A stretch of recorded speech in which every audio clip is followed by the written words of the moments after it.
বাংলাদেশ দলকে মাশরাফির শুভকামনা। আন্তর্জাতিক ক্রিকেটকে বিদায় বলেছেন বহু আগেই মাশরাফি বিন মুর্তজা, এখন সংসদ সদস্য, সরকার দলের হুইপ। ব্যস্ততার মাঝেও ক্রিকেটের খোঁজ রাখেন, পরামর্শ দেন, প্রশংসায় ভাসান এবং দুঃসময়ে যোগান সাহস। আসন্ন টি-20 বিশ্বকাপ উপলক্ষে নাজমুল হোসেন শান্তদের শুভকামনা জানিয়েছেন মাশরাফি। বাংলাদেশ দলের সাবেক অধিনায়ক বুধবার 15 মে নিজের ফেসবুকে এক পোস্টে লিখেছেন, সাহস সব সময় গর্জন করে না, শুধু দিন শেষে শান্ত কণ্ঠস্বরে বলে, আগামীকাল চেষ্টা করব। গো অ্যান্ড কিল ইট চাম্পস। সব সময় শুভকামনা আমার প্রাণের দেশ, প্রাণের দলের প্রতি বাংলাদেশ।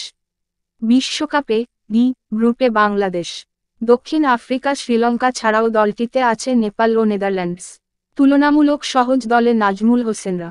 বুধবার মধ্যরাতে যুক্তরাষ্ট্রে উড়াল দেওয়ার আগে কোচ চন্ডিকা হাথুরুসিংহে ও অধিনায়ক শান্ত জানিয়েছেন, এই টি-20 বিশ্বকাপে নিজেদের প্রাথমিক লক্ষ্য গ্রুপ পর্ব পার হওয়া।